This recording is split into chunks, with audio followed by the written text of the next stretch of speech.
스포츠 분석 5분 뉴스의 은하 앵커입니다. 핵심만 빠르게 여러분의 바쁜 일상을 채워드립니다. 저희 무료 멤버방에 입장하시면 더욱더 많은 분석 픽을 받아보실 수 있으며 개개인적으로 픽 공유도 해드리고 있습니다. 하단에 링크 첨부해 놓을 테니 입장하시길 바라겠습니다. 그리고 저희 무료 회원분들의 프로토 당첨 내역들과 카카오톡 무료 적중 픽 인증 사진입니다. 스포츠 분석 5분 뉴스의 추천 배팅 또한 마지막에 나오니 영상 끝까지 시청 부탁드립니다. 첫 번째로 필라 76S 대 에트로크입니다. 필라는 골스 상대로 3쿼터에 무너지며 완패했습니다. 엠비드의 부상으로 인한 이탈 이후 팀의 에이스 역할을 해주던 맥시가 상대의 수비를 이겨내지 못하며 12점에 그쳤고 해리스의 부진도 있었습니다. 리그 최고의 선수와 함께 동부 컨퍼런스 가장 높은 곳을 노리던 팀이었는데 이제는 상위 시드도 어려워 보입니다.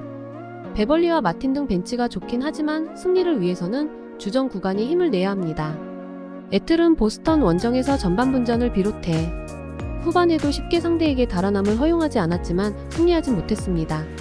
디온테 머레이와 카펠라가 동시에 빠진 경기였음에도 오콩우와 보그다노비치가 주전으로 올라와 잘해줬습니다. 단, 틀의 0이 상대의 집중 견제에 야투 성공률이 나오지 않았기에 승리까지 가긴 어려웠습니다. 필라는 최근 전력 보강을 위해 버디 힐드를 영입했고 포크마즈와 모리스 등이 팀을 떠났습니다. 엠비드의 이탈 외에도 팀이 어수선할 만한 이유가 있습니다. 틀의 0과 머레이가 백코트 득점 우위를 가져갈 수 있는 에틀이 원정에서 승리할 것이 유력하며 에틀의 템포 푸시를 보기에 오버를 추천드립니다. 다음으로 보스 셀틱 대 워싱 위저입니다. 보스턴은 애틀랜타를 잡고 시즌 40승고지를 눈앞에 두고 있습니다. 주전 구간이 분전한 애틀 상대로 고전한 건 사실이지만 포르징기스가 31점을 몰아치며 역전을 이끌었고 브라운과 화이트가 후반 맹활약했습니다. 테이텀이 야투 성공률 30%대에 그쳤음에도 난적을 물리쳤는데 강력한 우승 후보의 모습을 보여줬습니다. 워싱턴은 클블 상대로 전반을 밀리지 않는 등 경기 내내 접전을 가져갔지만 승리를 챙기진 못했습니다. 최근 15경기에서 14승을 따낸 팀 상대로 접전까지 갔지만 거기까지였습니다. 카일 쿠즈마가 3점슛 5개 포함 28점을 기록했고 벤치에서 나온 키스퍼트의 활약이 있었지만 클러치를 책임질 확실한 에이스가 없었습니다. 조던 풀의 부진이 길어지는 점도 아쉽습니다. 두 팀은 전력 차가 매우 큽니다. 조던 풀이 갑자기 30점 경기를 하고 쿠즈마가 잘해준다고 해도 보스턴 상대로는 원정에서 전력 차를 극복하기 어렵습니다. 높이가 떨어지는 워싱턴 상대로 포르징기스와 호포드가 제공권도 장악할 보스턴이 승리할 것이 유력하며 보스턴의 다득점을 보기에 오버를 추천드립니다. 다음으로 토론랩터 대 휴스로케입니다. 토론토는 4쿼터를 지배하며 샬럿 원정을 승리했습니다. 전반 6점 차로 밀리는 등 경기 내내 상대의 리드를 허용했었는데 4쿼터 승부처 경기력이 좋았습니다. 반즈가 올스타 선정 이후 첫 경기에서 다소 부진했지만 바렛과 트렌트 주니어를 비롯해 4명의 선수가 3점슛 4개를 성공했습니다. 기록으로 나오는 수치보다 좋은 플레이어인 퍼틀의 스크린 어시스트도 많았습니다. 단 슈로더와 테디 영 등이 이번 데드라인에서 팀을 떠났습니다. 휴스턴은 인디애나 원정에서 3점을 48%로 성공하는 등 외곽에서 밀리지 않았는데 벤치의 부진으로 패했습니다.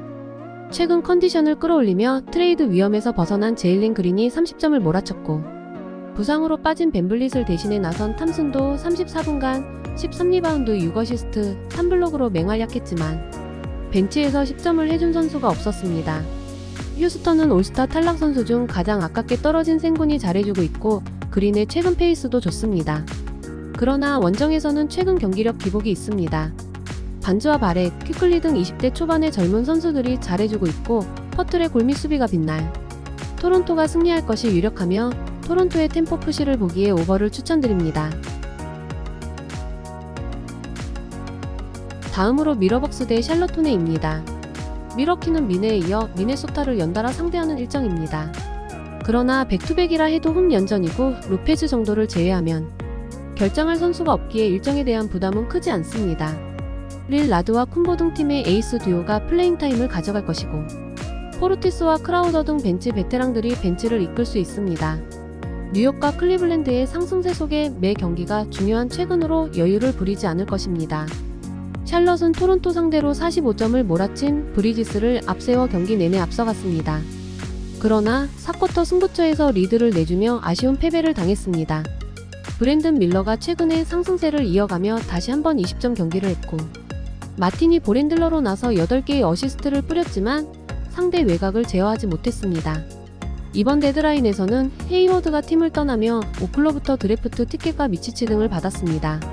샬럿은 라우리의 이탈이 유력하고 라멜로볼의 부상 이탈이 있기에 백코트 경기력이 떨어집니다. 토론토 상대로도 외곽 수비가 되지 않았는데 릴라드 제어는 더 어려울 것입니다. 리차드와 브리지스 등을 매치업으로 맞이할 콤보의 골 및 돌파가 있을 것이고 릴라드가 외곽을 책임질 미러키가 승리할 것이 유력하며 미러키의 템포 푸시를 보기에 오버를 추천드립니다. 다음으로 세크킹스 대 덴버 너게입니다. 세크는 지난 목요일 홈경기에서 리그 최하위 팀인 디트에 역전패했습니다. 30득점 11리바운드로 더블더블을 기록한 사보니스 외에도 몽크와 라일스 등 벤치 베테랑들이 분전했는데 상대의 외곽포를 저지하지 못했고 팍스가 의외로 부진했습니다. 그로 인해 디비전 2위 경쟁에서 피닉스에 밀렸기에 이 경기 승리가 간절합니다. 덴버는 난적인 레이커스 원정에 이어 더 어려운 상대인 세크를 이틀 연속으로 만나야 합니다. 현재 MVP 레이스 1위를 달리는 니콜라 요키치를 비롯해 자말 머레이와 에런 고든, 포터 주니어 등 최고의 주전 조합이 있긴 하지만 벤치가 최근 기복이 크기에 타이트한 일정 소화는 부담입니다. 왓슨과 디조던, 레지 잭슨 등 벤치 자원들이 힘을 내야 합니다. 디트에 패하며 다소 분위기가 추락했을 수는 있지만 상대는 주전 의존도가 큰 팀으로서 백투백이 큰 부담입니다. 요키치가 35분 넘게 출전하기 어렵고 머레이도 아직 부상에 대한 우려가 있습니다. 팍스와 말릭 몽크, 케빈 허터가 경기 내내 템포 푸시로 트랜지션 위주의 경기를 할 세크가 승리가 유력하며 세크가 빠른 템포로 경기에 임할 것이기에 오버를 추천드립니다. 다음으로 LA 레이커 대 뉴올 펠리입니다. 레이커스는 금요일 덴버전에 이어 서부 상위권 팀인 뉴올을 연달아 상대합니다. 르브론과 데이비스 등 올스타 플레이어들이 백투백에도 연달아 나서고 있긴 하지만 부담스러운 일정입니다. 단 최근 라인업 조정을 통해 팀이 어느 정도 힘을 내고 있고 디러셀과 리브스 등 백코트가 잘해주기에 강팀 상대로 승리를 노립니다. 하치무라와 프린스는 수비로 자이온을 상대할 것입니다. 뉴올은 서부 1위 팀인 클리퍼스를 원정에서 만났는데 1쿼터에 벌린 리드를 유지하며 완승했습니다. 잉그램과 허브 존스 등의 상대 올스타 포워드인 폴 조지를 야투율 20%로 제어했고 자이온은 상대 골밑을 공략했습니다. 3점 슛 5개를 기록한 맥컬럼의 외곽도 대단했는데 충분히 서부 우승 경쟁이 가능한 전력입니다. 친정팀을 상대할 앤서니 데이비스가 백투백임에도 35분 정도를 소화하며 자이온과 발렌슈나스의 골밑 침투를 저지하려 하겠지만 백투백 부담이 느껴질 것입니다. 또 원정팀은 맥컬럼 외에도 머피와 알바라도 등이 외곽포를 가동할 수 있고 체력 다니엘스가 리브스를 수비로 괴롭힐 수 있습니다. 뉴올의 승리가 유력하며 뉴올이 수비 위주로 경기를 풀어갈 것이기에 언더를 추천드립니다. 이상으로 저희 국내 최고 분석가분들의 추천 배팅입니다. 더욱더 자세한 조합픽은 국대 최대 스포츠 정보방에서 무료로 받아보실 수 있으니 영상 아래 고정 댓글 링크 클릭해주시면 친절하게 안내 도와드리겠습니다. 오늘도 짧은 영상 봐주셔서 감사합니다. 조금이나마 유익하셨다면 좋아요, 구독 부탁드릴게요. 영상 제작에 큰 힘이 됩니다.